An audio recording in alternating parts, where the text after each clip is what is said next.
Hello, everyone. Let's have a radical dive into the work of Louise Michel. Keep it radical. Keep it revolutionary. We're exploring the life of this incredible woman through some excerpts from her own writings, including La Commune de Paris, and some historical analyses of the Paris Commune.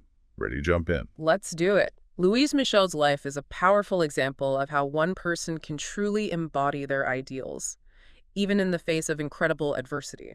It seems like her story is about so much more than just abstract ideals, though. Her personal journey really is intertwined with some major historical events, wouldn't you say? Absolutely. I think it's important to start with her upbringing to understand how she became the revolutionary figure we know today. Her grandfather, a strong advocate for progressive ideas, had a huge influence on her early development. That makes a lot of sense. And even when she became a teacher, she refused to just go with the flow. Exactly. She refused to swear an oath to Napoleon III. That meant she couldn't teach in public schools, so she took a radical step and established her own free schools. Wow. That's a bold move for a young woman in that era. What were these schools like? Were they different from traditional education at the time? Oh, they were completely different. Michelle was a pioneer of progressive education. She rejected the rigid, authoritarian model that was prevalent at the time, and instead created a learning environment that fostered critical thinking and a genuine love of learning. I'm picturing a very different classroom than the ones I sat in. What were some of the specific methods she used? She incorporated student participation, hands-on learning, and even theatrical productions into her curriculum. And in a truly radical move for the time, she completely banned physical punishment. This was all about empowering students and encouraging them to think for themselves. It sounds like she was way ahead of her time. I can see how those early experiences shaped her approach to social change later in life. Absolutely. Her commitment to challenging the status quo was apparent from a young age. Her schools were deeply rooted in Republican ideals and what was known as rationalist teachings. This emphasis on science, reason, and respect for nature often put her at odds with the more conservative elements of society. It's fascinating to see how those core values instilled in her youth played out on a larger scale later on. But before we jump into that, can we unpack those terms a bit? What exactly did Republican ideals and rationalist teachings mean in the context of 19th century France? Great question. Republican ideals at that time emphasized things like civic virtue, popular sovereignty, and equality before the law, ideas that directly challenged the existing monarchical system. And rationalist teachings stemmed from the Enlightenment, prioritizing reason, logic, and empirical evidence over tradition and religious dogma. So by emphasizing these ideas in her schools, she wasn't just teaching kids their ABCs. She was laying the groundwork for a more just and equitable society. It seems like her approach to education was as much about social transformation as it was about academics. Exactly. And this commitment to social transformation really came to the forefront during her involvement with the Paris Commune. Have you had a chance to read much about this period of history? I've read a little bit, Yeah. but I'm definitely no expert. Can you give me a quick rundown of what the Paris Commune was and why it was so significant? Certainly. The Paris Commune was a revolutionary government that ruled Paris for a brief but intense period in 1871. It was born out of the chaos of the Franco-Prussian War and represented a radical experiment in direct democracy and social justice. And I'm guessing Louise Michel wasn't just a passive observer during this time. How did she become involved? She was right at the heart of it. Michelle was a fierce advocate for social justice, workers' rights, and women's emancipation. She was a powerful orator, inspiring people with her passionate speeches, and she was also a tireless organizer, working to establish social programs and improve the lives of working-class Parisians. So she wasn't just talking the talk, she was walking the walk. Exactly. She was literally on the barricades during the fighting, showing incredible courage and dedication. Wow, that's incredible. From free schools to the front lines of a revolution, her life takes some pretty amazing turns. But sadly, we know the Commune was ultimately crushed. What happened to Louise Michel after that? Well, when the Commune fell, she was captured and put on trial. She faced her accusers with incredible defiance, refusing to apologize for her actions and instead using the trial as a platform to further her revolutionary message. It sounds like she was absolutely fearless. What was the outcome of the trial? She was sentenced to deportation to the penal colony in New Caledonia, a small island in the South Pacific. This was a common punishment for those who participated in the Commune. But it did little to dampen her spirit or her commitment to her ideals. Even in exile, she never stopped fighting for what she believed in. She continued to write, to organize, and to advocate for the rights of the marginalized Maine. She became a strong voice for the indigenous Kanak people in New Caledonia who are also suffering under colonial rule. It's amazing how she remained so resilient and dedicated to social justice, even when facing such difficult circumstances. Her writings from this period must offer incredible insights into her experiences and worldview. They really do. She wrote extensively during her exile, including her memoirs and a powerful collection of poetry. Her writing gives us a glimpse into the realities of life in the penal colony, the resilience of the human spirit in the face of adversity, and her unwavering belief in the possibility of a better world. I'm especially curious about her poetry. How did her writing style reflect her revolutionary spirit and her experiences during this time? Her poems are incredibly powerful and evocative. They use vivid imagery and passionate language to convey the struggles, hopes, and dreams of those fighting for justice. There's one poem in particular that I find especially moving. It's called Canción de las Prisiones, which translates to Song of the Prisons. She wrote it in May 1871 while she was imprisoned in Paris awaiting trial. Wow. To be able to create art in such a dark and difficult time speaks volumes about her inner strength. What kind of themes does she explore in this poem? It's a poem filled with raw emotion, grappling with themes of vengeance, the enduring spirit of resistance, and the hope for a future where justice prevails. One line that stands out is, "Purple will blossom under the flaming sky."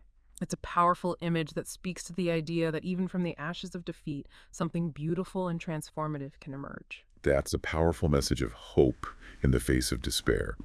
It reminds me of something you mentioned earlier about her ability to connect her personal experiences to a broader historical context. Do we see that reflected in her writing as well? Absolutely. Her writings demonstrate a deep understanding of history and the forces that shape society. She saw her own struggles as part of a larger ongoing fight for liberation that extended far beyond her own lifetime. In her memoirs, she reflects on the Paris Commune not just as an isolated event, but as a pivotal moment in the ongoing struggle against oppression. So she wasn't just caught up in the moment. She was able to step back and analyze the bigger picture. That's incredible insight for someone living through such tumultuous times. What kind of analysis does she offer? She argues that the Commune, though ultimately defeated, represented a vital step forward in the fight for social justice. She saw it as a glimpse of what a more equitable society could look like, and she believed that its spirit would continue to inspire future generations. In La Commune de Paris, she writes, "The Commune is ready for history. The facts from this distance of 25 years take shape. They group themselves under their true aspect." She had this incredible ability to see the historical significance of events as they were unfolding.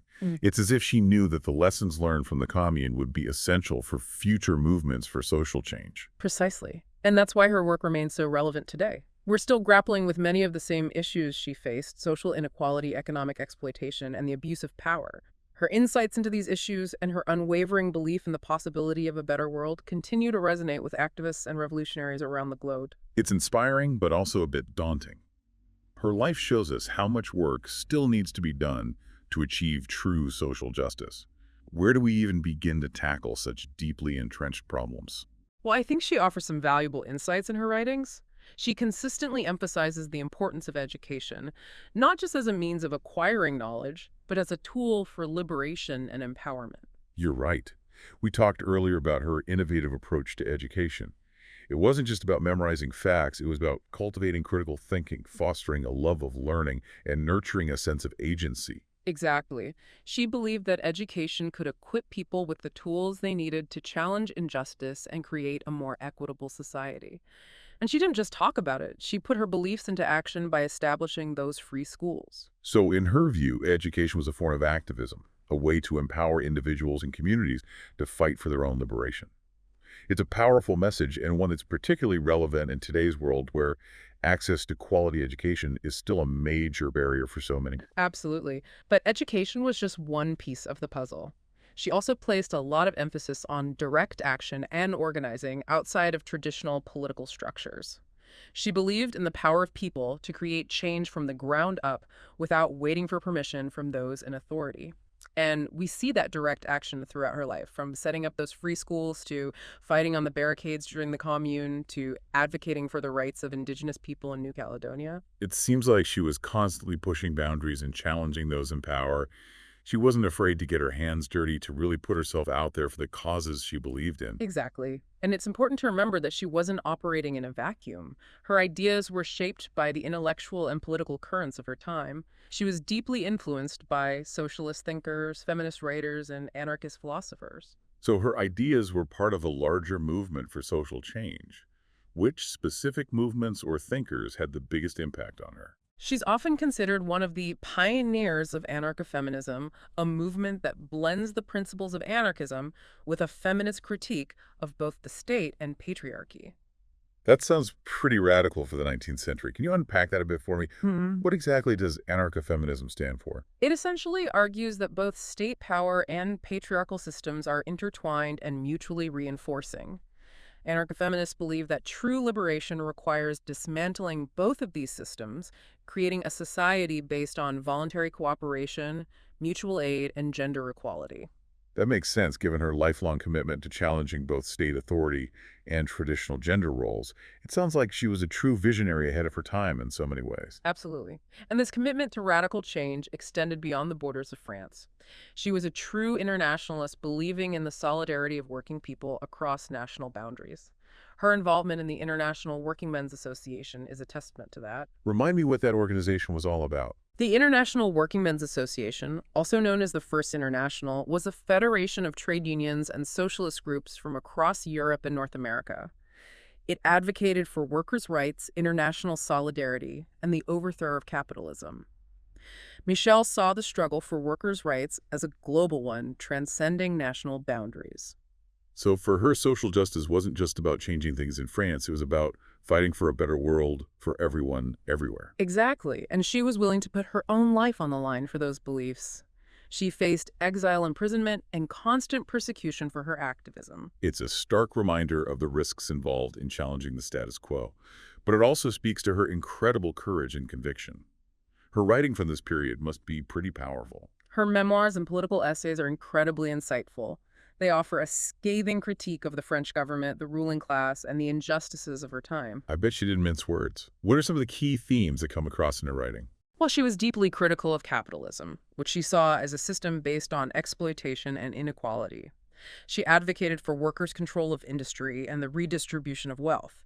She was also a passionate advocate for women's rights, arguing that true social transformation could not occur without achieving gender equality. It's fascinating how those themes continue to resonate today. It feels like we're still grappling with many of the same issues she was fighting against over a century ago. It's true. And I think that's what makes her work so enduringly relevant. Her insights into power oppression and the struggle for liberation offer valuable lessons for those of us working for social change today. It's not just about grand theories and abstract principles. She was also deeply concerned with the practical aspects of creating a more just and equitable society. So what can we learn from her about how to put those principles into action? What were some of her ideas for achieving real lasting change? Well, in addition to education, she was a strong advocate for direct action, mutual aid, and alternative forms of social organization. She believed in the power of people to create their own solutions outside of traditional power structures. She wrote extensively about workers' cooperatives, community-based initiatives, and other forms of grassroots organizing. That's a really empowering message. It suggests that we don't have to wait for permission from those empowered to start creating a better world. We can start building the kind of society we want to see right here, right now. Precisely. And that's perhaps her most enduring legacy. She reminds us that the fight for a just and equitable society is an ongoing process, a relay race across generations. And her life is a testament to the power of individual courage, collective action, and unwavering belief in the possibility of a better future. Well said. As we wrap up this deep dive into the life and work of Louise Michel, I'm left with a sense of awe and inspiration. She truly led an extraordinary life, constantly challenging the status quo and fighting for a more just world. Even though she faced incredible adversity, her spirit never wavered. Her story is a powerful reminder that each of us has a role to play in the struggle for social justice, no matter how big or small our actions may seem. I completely agree. Her life is a beacon of hope, illuminating the path toward a more just and equitable future for all. Keep it radical, keep it revolutionary.